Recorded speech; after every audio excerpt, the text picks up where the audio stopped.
Hello guys, कैसे हैं आप? आई होप आप सब लोग बहुत अच्छे होंगे। आज के वीडियो में मैं आपको बताने वाला हूं कि क्या इंग्लिश की इंपॉर्टेंस है हॉस्पिटैलिटी इंडस्ट्री के लिए, और अगर आप इन केस इंडिया में काम कर रहे हो तो कितनी इंग्लिश से आपका काम चल जाएगा, और अगर आप विदेश जाना चाहते हो या अब्रॉड जाना चाहते हो तो कितनी इंग्लिश की आपको जरूरत पड़ेगी। साथ ही साथ आपको यह भी बताऊंगा कि अगर आपको इंग्लिश नहीं आती है तो क्या आपको जॉब मिल पाएगी होटल इंडस्ट्री में या नहीं। तो अपने कान आंखों के साथ साथ अपने दिमाग के दरवाजे भी खोल लो, क्योंकि आज की वीडियो में आपको काफी कुछ क्लियर होने वाला है कि हॉस्पिटैलिटी इंडस्ट्री में इंग्लिश क्यों इंपॉर्टेंट है। साथ ही साथ इस वीडियो को एंड तक जरूर देखना ताकि आपको पता लग सके कि इस वीडियो का कंक्लूजन क्या है। तो यार अब चलते हैं अपने सबसे पहले पॉइंट में कि क्या हॉस्पिटैलिटी इंडस्ट्री में इंग्लिश इंपॉर्टेंट है या नहीं। तो सीधी भाषा में अगर मैं आंसर दूं तो English is very important in hospitality, for that matter even aviation industry में, आपका टूरिज्म सेक्टर, सब जगह इंग्लिश इज वेरी इंपॉर्टेंट। उसका क्या रीजन है? तो आपके पास जो गेस्ट आते हैं वो हर एक कंट्री से कहीं से भी आ सकते हैं। फॉर दैट मैटर अगर आप कंट्री भी छोड़ दीजिए, अगर आप सिर्फ इंडिया में भी देखें तो आपका होटल अगर नॉर्थ इंडिया में है और आपके पास कोई साउथ इंडियन गेस्ट आ जाता है तो वो आप उसके साथ हिंदी में तो कम्युनिकेट कर नहीं सकते, तो बीच में आपके पास लैंग्वेज कौन सी बची? इंग्लिश। अगर कोई नॉर्थ इंडियन गेस्ट साउथ में चले जाता है तो सेम वाइस वर्सा हो जाएगा। उसी तरीके से अगर आपके पास कोई भी अब्रॉड से कोई भी गेस्ट आएगा तो डेफिनेटली एक ही लैंग्वेज आपके पास बचती है, वो है इंग्लिश, जिसमें आप कम्युनिकेट कर सकते हैं। और इस रीजन की वजह से इंग्लिश बहुत ज्यादा जरूरी हो जाती है हॉस्पिटैलिटी इंडस्ट्री में, क्योंकि hospitality industry totally customer service industry है। मतलब ये है कि आप गेस्ट सेटिस्फैक्शन के लिए हमेशा काम करते हो, हमेशा आप कोशिश करते हो कि आप बेस्ट सर्विस दो गेस्ट को। लेकिन अगर आप गेस्ट से कम्युनिकेट ही नहीं कर पाओगे ढंग से तो आप उसे अच्छी सर्विस के बारे में बताओगे कैसे? तो उसके लिए आपको इंग्लिश में अच्छी कमांड होना बहुत ज्यादा जरूरी है, तभी आप उसे अपनी सर्विसेज के बारे में बता पाओगे, उसे कंफर्टेबल कर पाओगे, और at the end of the day guest आपसे, आपकी सर्विसेज से सेटिस्फाई होगा। और यही रीजन है जिस वजह से हॉस्पिटैलिटी इंडस्ट्री में, एविएशन, टूरिज्म, इन सारी इंडस्ट्रीज में इंग्लिश बहुत ज्यादा इंपॉर्टेंट हो जाती है। अब बात करते हैं कि इनकेस अगर आपकी इंग्लिश इतनी सुधर नहीं पाई या फिर आप बहुत बेसिक लैंग्वेज में ही रह गए इंग्लिश की, तो क्या आपको जॉब मिलेगी या नहीं। तो यार अगर मैं बात करूं तो कुछ जगह में शायद आपको जॉब मिल सकती है, 5 स्टार में ना मिले तो 4 स्टार में मिल जाएगी, 4 स्टार ना तो उससे छोटे होटल में मिल जाएगी, जॉब आपको मिल जाएगी, क्योंकि हॉस्पिटैलिटी इंडस्ट्री में जॉब की कमी नहीं है। तो ये क्वेश्चन आपको खुद से पूछना है कि क्या आप होटल मैनेजमेंट आपने इसलिए किया था कि आप एक छोटे मोटे होटल में जाके काम करें? ऑब्वियसली नहीं।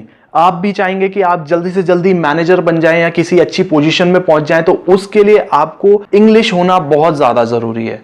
और अगर आप सोचते हो कि आपको मैनेजमेंट ट्रेनिंग जैसी जॉब को क्रैक करना है तो क्या आपको लगता है कि आप बिना इंग्लिश के वो कर पाओगे? बिल्कुल भी नहीं, क्योंकि आपका जब इंटरव्यू ही होगा तो ही वो सबसे पहले आपके साथ इंग्लिश में कम्युनिकेट करेंगे। और एक फैक्ट आपको और बताता हूं कि जब आपके इंटरव्यूज होते हैं उससे पहले आपका एक ग्रुप डिस्कशन राउंड होता है, जिसमें आपके 10-15 स्टूडेंट्स को एक साथ बिठाया जाता है और वहां पे उनको एक रैंडम टॉपिक दिया जाता है, जिसमें उनको बोला जाता है कि आप इसमें अब अपने अपने पॉइंट्स रखिए। जो लोग ज्यादा अच्छे से पॉइंट रख पाते हैं उन लोगों को ही सेलेक्ट किया जाता है, और वो भी केवल इंग्लिश में आपको बोलना होता है। यानी कि आप अपना नॉलेज भी तभी दिखा पाएंगे, पर्सनल इंटरव्यू में भी तभी बैठ पाएंगे जब आप पहले ग्रुप डिस्कशन क्लियर कर पाओगे और ग्रुप डिस्कशन में बोल पाओगे कुछ। तो अब कुछ लोग बोलने वाले हैं कि भैया गेस्ट डीलिंग तो 1-2 डिपार्टमेंट ही करते हैं, जैसे कि आपका फ्रंट ऑफिस और एफएनबी सर्विस, जिसमें आप डायरेक्टली गेस्ट के कांटेक्ट में आते हो, लेकिन हाउसकीपिंग और किचन में तो आपको इतनी इंग्लिश की जरूरत नहीं है। तो फिर क्या वहां पे हमारा काम चल सकता है या नहीं?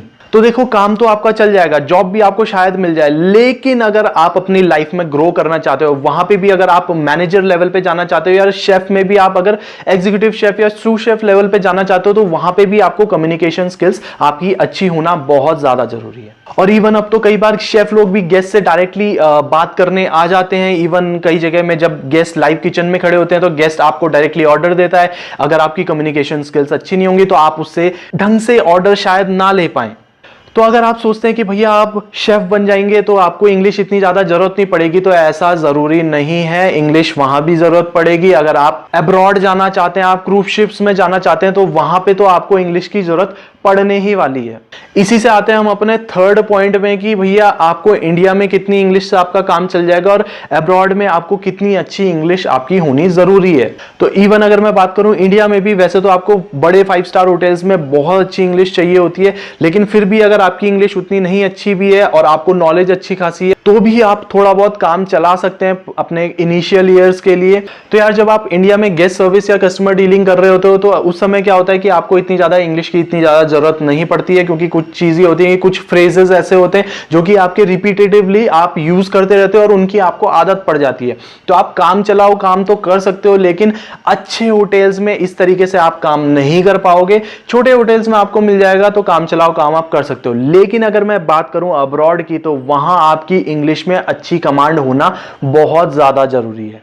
उसका कारण यह है कि चलो यहां पे तो इंडिया में तो आपके साथ मोस्टली जो काम करने वाले लोग थे वो आपके साथ के लोग ही थे जो आपकी लैंग्वेज समझ सकते थे। वहां पे आपको इतनी दिक्कत नहीं आती रही कम्युनिकेशन करने में, लेकिन जब आप अब्रॉड जाते हो तो आपके जो साथ के लोग हैं जो आपकी लैंग्वेज समझ सकते हैं, ऐसे लोग बहुत कम हो जाते हैं, जिस वजह से आपकी कमांड जो है इंग्लिश में बहुत अच्छी होना जरूरी है। अदरवाइज आप बाई चांस अगर अब्रॉड में जॉब ले भी लेते हो तो वहां पे आपको बहुत ज्यादा दिक्कत आएगी कम्युनिकेशन करने में, आपको बहुत सारी आपके प्रॉब्लम्स होंगी, जिस वजह से आप अगर आप ढंग से कम्युनिकेट नहीं कर पाए बिजी टाइम में तो आपके काम पे बहुत ज्यादा इफेक्ट पड़ेगा। तो इसलिए अब्रॉड अगर आप जाने की सोचते हैं तो अपनी इंग्लिश पे काम करना शुरू कर दीजिए, then only you can go abroad और इन क्रूज शिप्स। तो अब बात आती है कि आप अपनी इंग्लिश को इंप्रूव कैसे कर सकते हैं, तो उसके बारे में एक डिटेल्ड वीडियो आने वाला है। उसके लिए आपको क्या करना है, आपको चैनल सब्सक्राइब करना है और बेल आइकन दबाना है, ताकि जब नेक्स्ट वीडियो मैं डालूं तो उसकी आपको अपडेट मिल सके।